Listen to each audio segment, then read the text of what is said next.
देखिए ये second part है, वो हमारी वीडियो जो है कट हो गई थी।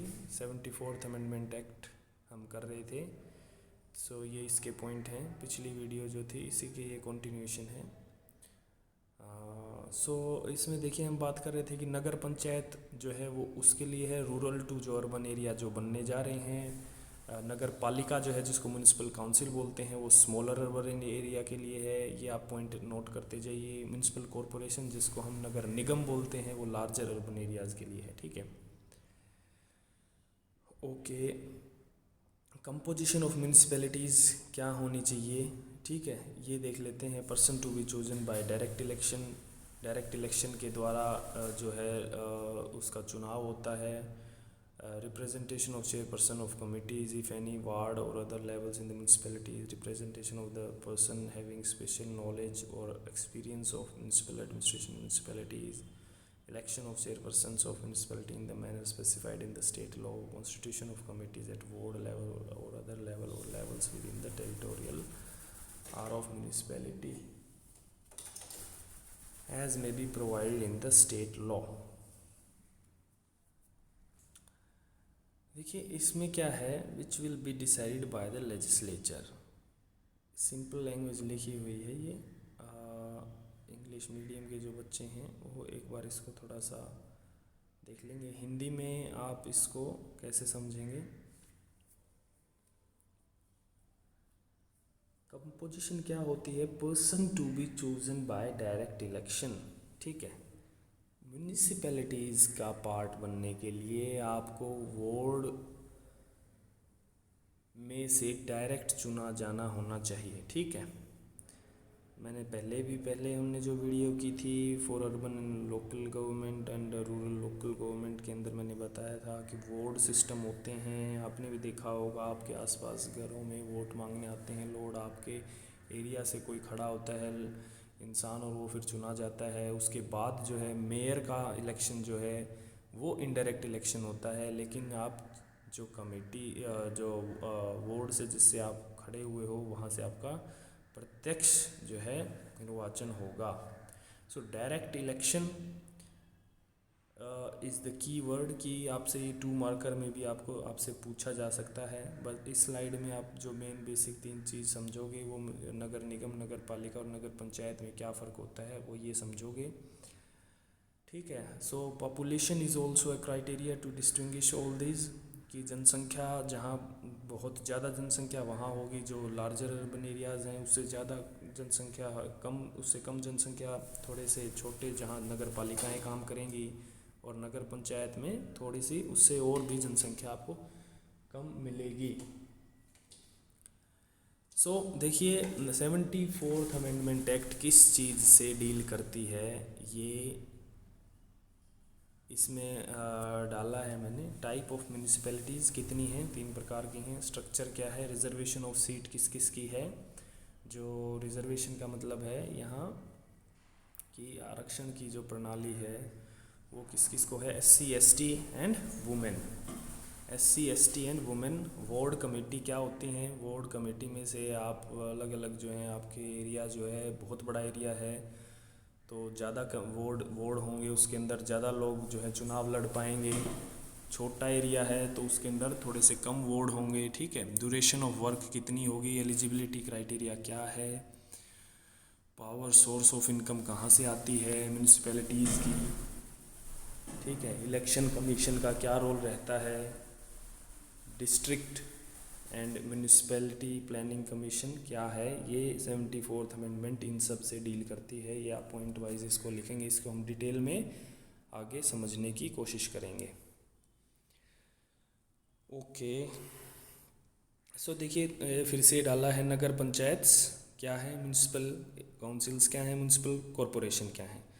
नगर पंचायत, नगर पालिका और नगर निगम। ठीक है, ये 3 चीज़ें हिंदी में आप लिखोगे। सेलिएंट फीचर्स क्या है, putting on a firm footing the relations between the state government and the urban local bodies with respect to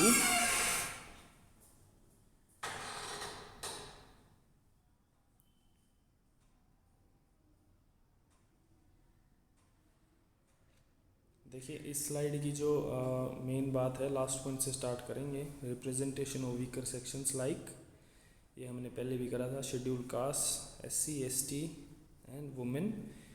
इसके लिए जो है 74th अमेंडमेंट पे जोर दिया गया है, क्योंकि इन लोगों को हमेशा से जो है नेग्लेक्ट किया गया था। आपके SC ST एंड वुमेन को प्रॉपर फंक्शनिंग में लाने के लिए, प्रॉपर सरकार का हिस्सा बनाने के लिए ये संवैधानिक संशोधन किया गया।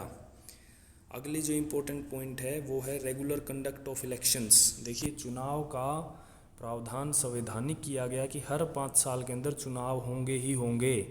हर 5 साल के अंदर लोगों को हक है अपने प्रतिनिधि चुनने का, वार्डों से जो आदमी खड़े होते हैं उन्हें चुनने का, अपना मेयर चुनने का, और अपने मत अनुसार, अपने इच्छा अनुसार उनसे अपने काम करवाने के लिए ये 74th अमेंडमेंट का एक प्रावधान है कि regular conduction of elections.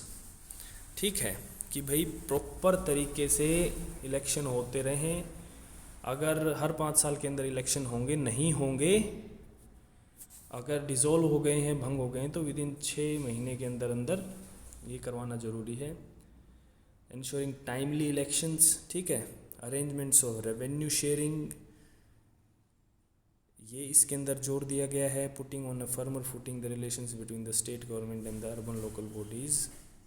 State government और अर्बन लोकल बॉडीज़ के अंदर बढ़िया तालमेल बना रहे, इस चीज़ के ऊपर भी 74th अमेंडमेंट एक्ट जोर देता है। यहाँ स्टेट गवर्नमेंट का मतलब है हरियाणा सरकार, जैसे आ जाएगी हरियाणा सरकार किसके साथ तालमेल रहे, आपके एरिया की नगर पालिका के साथ। ठीक है, सो दोनों ही सरकारें हैं, अलग अलग लेवल पे काम कर रही हैं। म्यूनिसिपैलिटीज़ का जो क्षेत्र है वो अलग है, नगर पालिका का जो क्षेत्र है वो अलग है, नगर निगम का जो क्षेत्र है वो अलग है। सो इन सब की रिलेशनशिप्स किसके साथ अच्छी हो, स्टेट गवर्नमेंट के साथ अच्छी हो, ये 74वां संशोधन जो है वो सुनिश्चित करता है। सो देखिए धीरे धीरे हमें ऐड ऑन होती जा रही हैं बातें, जैसे SC ST एंड OBC के लिए काम कर रहा है 74th अमेंडमेंट एक्ट, वुमेन के लिए काम कर रहा है, timely elections, regular conduction of elections के लिए काम कर रहा है, स्टेट गवर्नमेंट और अर्बन लोकल बॉडीज़ के बीच तालमेल, कोऑर्डिनेशन बना रहे, म्यूचुअल रिलेशनशिप बना रहे, इसके अंदर काम कर रहा है। ठीक है। Constitution of committees at ward level or other level or levels within the territorial area of a municipality as may be provided in the law। ठीक है। Reservation of seats in municipality, SC ST हमने बात कर लिया। कैसे, कितनी % होनी चाहिए फॉर वुमेन की, ये देख लेते। 1/3 seats are there for women. ठीक है, in favour of backward class of citizenship provide by the for SC ST OBC women in the office chairperson में भी स्पेसिफाइड इन द। देखिए SC ST को जो है वुमेन की रिप्रेजेंटेशन जो है वो चेयरपर्सन्स के लिए भी है। ठीक है, इलेक्शंस में भी है, और आप वहाँ के जैसे आप देखोगे आपके गांव में है या आपके अर्बन एरियाज में रह रहे हो, तो आपके शहर में देखोगे कि जो अध्यक्ष जो बनते हैं वो इस बार जो मेयर जो बनेंगे वो जो है लेडीज़ होंगी। सो वो कोटा सिस्टम के तहत होता है, रिजर्वेशन बेस्ड होता है, उनको बनाना ज़रूरी होता है। ठीक है, कि 1/3 का मतलब ये हो जाता है कि 2 से 3 बार अगर कोई मेल मेंबर बन रहा है तो उससे अगली बार जो है एक वुमेन मेंबर ही चेयरपर्सन बनेगी। So reservation in the office of chairperson is also provision under 74th amendment act. ठीक है, ओके। देखिए ये कीवर्ड डाला गया है decentralisation, ushering down of decentralisation, विकेंद्रीयकरण। ठीक है, 74th अमेंडमेंट एक्ट आते ही आपके मन में जो पॉइंट्स आने चाहिए वो 74th amendment act is equal to for urban areas, for decentralisation, for women empowerment. ठीक है, जो है नारी सशक्तिकरण के लिए, फॉर SC ST एम्पावरमेंट, जो पिछड़ी जाति हैं उनके सशक्तिकरण के लिए, रेगुलर कंडक्शन ऑफ इलेक्शंस, और for proper coordination between state governments and urban local bodies. ठीक है, ये 7-8 पॉइंट देखिए अभी तक मेन निकल के आए हैं इतनी सारी बातों में से जो आपको ध्यान रखने हैं। डेमोक्रेटिक डिसेंट्रलाइजेशन यहाँ वर्ड है मेन। और अगला जो मेन वर्ड है district and metropolitan planning committees. ठीक है, मेट्रोपॉलिटन प्लानिंग कमिटीज़ के ऊपर भी ये 74th अमेंडमेंट एक्ट जो है जोर देती है। क्यों? कि representation of elected local representatives, ये मेन वर्ड है। लोकल रिप्रेजेंटेटिव्स की रिप्रेजेंटेशन के लिए मेट्रोपॉलिटन प्लान, आपके देखिए एक चैप्टर आएगा आगे, प्लानिंग कमेटी का क्या रोल होता है वो आपको डिटेल में करवाएंगे। अभी जो इसमें से आप लोकतांत्रिक विकेंद्रीकरण जो वर्ड लिखोगे, अगला वर्ड जो लिखोगे 74th अमेंडमेंट एक्ट के लिए, वो है district and metropolitan planning committee. क्या करती है ये प्लानिंग कमेटी? ये देखिए नियोजन समिति बोलते हैं इसे। ये इकोनॉमिक डेवलपमेंट के लिए अर्बन प्लानिंग करती है, अर्बन रूरल प्लानिंग करती है। इकोनॉमिक आपकी अर्थव्यवस्था जो है, आपकी जो आर्थिक प्रगति जो है वो ठीक ठाक बनी रहे, उसके लिए प्लान बनाने होते हैं, होलिस्टिक प्लान बनते हैं कि आपके शहर में क्या होना सबसे ज़रूरी है, क्या बिजली पानी है, क्या सीवरेज हैं, क्या पक्के हाउसेज हैं, सिक्योरिटी कैसी है, ट्रांसपोर्ट मूवमेंट कैसी है, कनेक्टिविटी कैसी है। ठीक है, ये सारी चीज़ें मेट्रोपॉलिटन प्लानिंग कमेटी की जिम्मेवारी होती है। सो 74th अमेंडमेंट एक्ट क्या जोर देता है कि डिस्ट्रिक्ट में और मेट्रोपॉलिटी जो सिटी है, उस सिटी के अंदर एक प्लानिंग कमेटी होगी, कोई समिति बनेगी, कुछ लोगों का ग्रुप होगा जो आपके लिए प्लानिंग करेंगे हर 5 साल में कि ये होगा वो होगा, वो डेवलपमेंटल एक्टिविटी करेंगे उसके अनुसार कुछ ना कुछ, जो कि जुड़ी हुई है सोशो इकोनॉमिक डेवलपमेंट के साथ। सामाजिक और आर्थिक विकास के लिए ये प्लानिंग कमेटी बनाई जानी बहुत ज़रूरी है। ठीक है, जो सर्वे करेंगे, जो रिसर्च करेंगे, जो आपके लिए बजट क्या होना चाहिए उसका भी निर्माण करेंगे। और ये बड़ी इम्पोर्टेंट होती है, देखिए प्लानिंग कमेटीज़ कि इन्हीं के ऊपर जो है पॉलिसी निर्भर रहती है कि आपका जो एरिया कितना डेवलप करेगा, कितना डेवलप नहीं करेगा।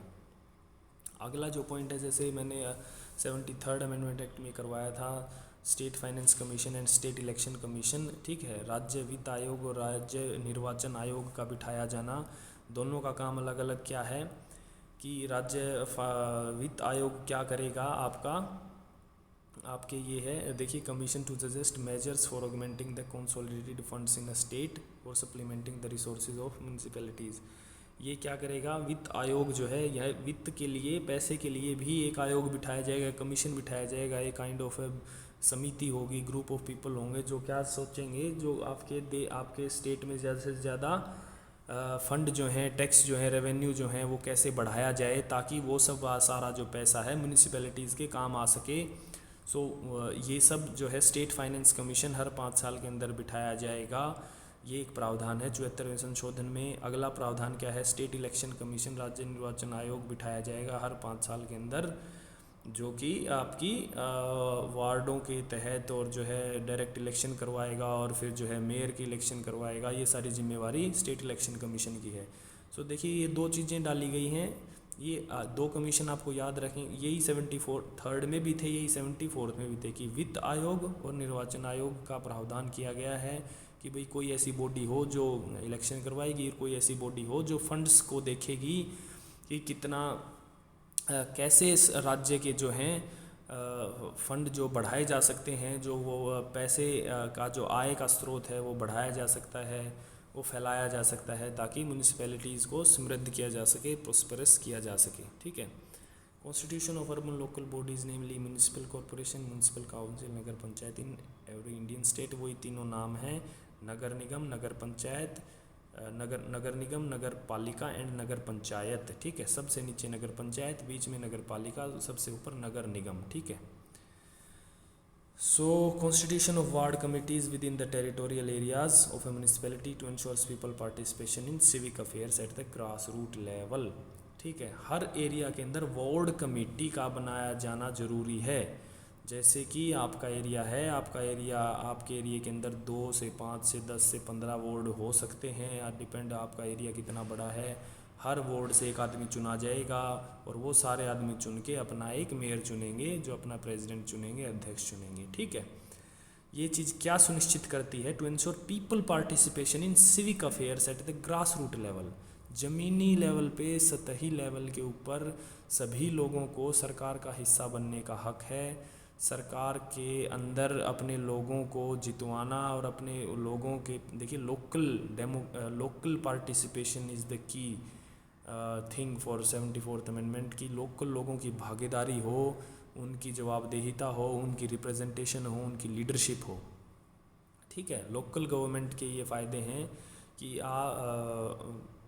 आपको ये नहीं कि भाई देखिए जैसे पहले before the 1947 British rule was there, उससे पहले जो है जो मोनार्की थी, आपके जो राजा होते थे, तो बहुत ही कम लोगों को जो है पार्टिसिपेशन का हिस्सा वो होता था। आपके अंदर बहुत ही कम लोगों को मौके मिलते थे सरकार के अंदर हिस्सेदारी करने के लिए। There were no voting rights, there were no participation, there were no accountability in the local level. So सरकारें जवाबदेह नहीं थी लोगों को, जो मनमानी चलाई जाती थी। आज देखिए हर 5 साल के अंदर इलेक्शन होते हैं, आपको सरकार पसंद नहीं है, आप नए लोगों को चुन सकते हो अपने प्रतिनिधि के तौर पे। वो आपकी कामत कितने अच्छे करते हैं, वो आप ही के बीच से चुने हुए लोग हैं और तो आप ही की लोकल प्रॉब्लम से वो रूबरू हैं, और आपके लोकल लोग होते हुए वो आपको जवाबदेही उनकी बनती है, अकाउंटेबिलिटी रिस्पॉन्सिबिलिटी उनकी बनती है। सो बेसिक फंडा 74th अमेंडमेंट का ये है कि local representation, local accountability, local participation, ठीक है, लोकल रिस्पॉन्सिबिलिटी, लोकल लीडरशिप, सारी चीज़ जो हैं वो लोकल हैं, लोकल लेवल पे हो रही हैं, ग्रास रूट लेवल पे हो रही हैं। ठीक है, सो वार्ड कमेटी की कॉन्स्टिट्यूशन होना भी 74th अमेंडमेंट की एक पॉइंट बनता है। आपको जो वर्ड आप याद रखोगे कि वार्ड समिति का बनाया जाना, constitution. Regular and fair conduct of municipal elections by state election commissions, ये हमने कर लिया कि रेगुलर और फेयर कंडक्ट ऑफ इलेक्शन करवाएगा। किसके द्वारा करवाया जाएगा? ये इलेक्शन कमीशन के द्वारा करवाया जाएगा। Okay, Constitution of State Finance Commission once in every 5 years to review the financial position of municipalities and to make recommendations on the measures needed to improve their financial position। हर 5 साल के अंदर finance commission जो है वित्त आयोग बिठाया जाएगा। ये अगला पॉइंट है जो कि देखेगा make recommendations on the measures needed to improve their financial finance, जो वित्त की जो अवस्था है, जो पोजीशन है, उसको कैसे इम्प्रूव किया जाए। आपके देखिए जो भी है, जैसे कि कहावत है, budget is the blood of administration, budget से ही प्रशासन को चलाया जाना होता है। सो राज्य वित्त आयोग जो हर 5 साल के अंदर बैठेगा, वो क्या रेकमेंड करेगा, क्या सिफारिशें करेगा, क्या सुझाव देगा कि कैसे इम्प्रूव की जा सकती है financial position. Representation of weaker section SC ST OBC and women reservation हम कर चुके हैं, बार बार ये स्लाइड डाली जा रही है इसीलिए इम्पोर्टेंट है। Constitution of district planning committee हम कर चुके हैं कि डिस्ट्रिक्ट प्लानिंग कमेटी का बनाया जाना ज़रूरी है डिस्ट्रिक्ट लेवल पे एंड मेट्रोपॉलिटन लेवल पे। मेट्रोपॉलिटन लेवल पे मेट्रोपॉलिटन प्लानिंग कमेटी होगी। तो मेट्रोपॉलिटन का मतलब है बड़े जो बड़े शहर होते हैं, किसके लिए क्या करते हैं ये? कंसोलिडेशन ऑफ डेवलपमेंटल प्लान्स, जो विकासकारी कार्य के लिए नियोजन करते हैं, प्लानिंग करते हैं वो। आपको जो कीवर्ड याद रखना है वो है प्लानिंग कमेटी। ठीक है, नियोजन समिति होती है कुछ भी सुनिश्चित करने के लिए, कोई पॉलिसी बनाने के लिए। डिस्ट्रिक्ट लेवल पे डिस्ट्रिक्ट प्लानिंग कमेटी, उससे बड़े लेवल पे शहरी लेवल पे, नगर निगम के लेवल पे, म्यूनिसिपल कॉरपोरेशन के लेवल पे मेट्रोपॉलिटन प्लानिंग कमेटी का होना बहुत ज़रूरी है। ये 74th अमेंडमेंट के तहत ज़रूरी हो जाता है। ठीक है, ये देखिए ये सेम है। सो देखिए हमने इसके अंदर एक बार इसको रिवाइज़ कर लेते हैं। डिस्ट्रिक्ट प्लानिंग कमेटी का होना, स्टेट, ये पॉइंट आपने लिखे होंगे I guess. District planning committee ज़रूरी है, मेट्रोपॉलिटन कमेटी ज़रूरी है। अगला पॉइंट आप लिखोगे स्टेट फाइनेंस कमीशन, उससे अगला पॉइंट लिखोगे स्टेट इलेक्शन कमीशन, उससे अगला पॉइंट लिखोगे SC ST रिजर्वेशन, उससे अगला पॉइंट लिखोगे वुमेन रिजर्वेशन 1/3। ओके, रिजर्वेशन इन चेयरपर्सन, ये आप पॉइंट लिखोगे।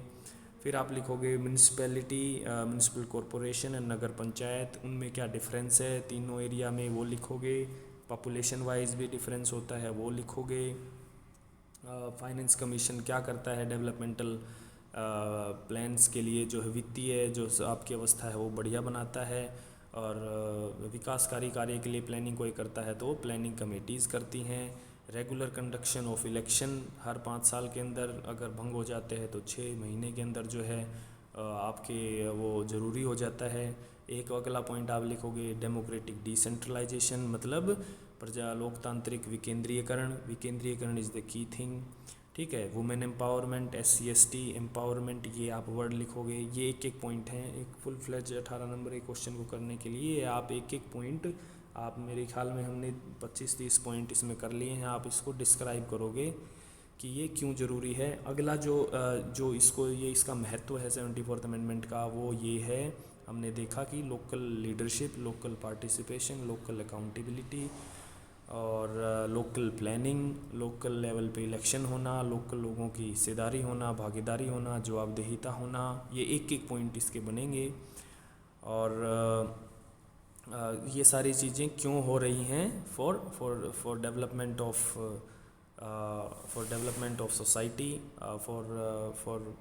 For a democratic, to set up a democratic decentralised structure of our society, ये सारी चीज़ें सुनिश्चित करती हैं 73rd and 74th amendment act. 73rd amendment act is equal to rural area, 73rd amendment act जो लागू होता है वो रूरल एरिया के लिए है, 74th जो है वो अर्बन एरिया के लिए है। सेम से प्रावधान है। 73rd में भी यही था कि जैसे स्टेट इलेक्शन कमीशन का होना ज़रूरी है, फाइनेंस कमीशन का होना ज़रूरी है, SC/ST रिप्रेजेंटेशन जो है वुमेन की है, और लोकल लीडरशिप जो है उसमें हमने देखा था कि ग्राम पंचायत, ब्लॉक समिति और जिला परिषद थे। इसमें जो हमने देखा वो ये है कि नगर पंचायत, नगर पालिकाएं, नगर निगम हैं। वार्ड कमेटीज़ को देखा, वार्ड कमेटीज़ में डायरेक्ट इलेक्शंस के बारे में देखा, ये अलग पॉइंट बनेगा एक। और वार्ड कमेटीज़ में इलेक्ट होने के बाद आप जो है इनडायरेक्ट इलेक्शन के बाद इसके जो है आप मेयर बनते हैं। अगली जो हम स्लाइड करेंगे वो हम देखेंगे कि मेयर के फंक्शंस क्या होते हैं, वो भी इस स्लाइड से जुड़ी हुई है। सो फिर आपको थोड़ा थोड़ा आप कनेक्ट कर पाओगे कि 74th अमेंडमेंट एक्ट क्या है। सो 74th अमेंडमेंट एक्ट वाले इस चैप्टर को जो हमने पिछली बार जो लेक्चर किया था वो था आपका अर्बन लोकल एरिया जो है, अर्बन लोकल गवर्नमेंट जो है, उसको आप मिल के देखोगे, दोनों को कोरिलेट करके देखोगे तो आपको फुल इसमें अंडरस्टैंडिंग हो जाएगी।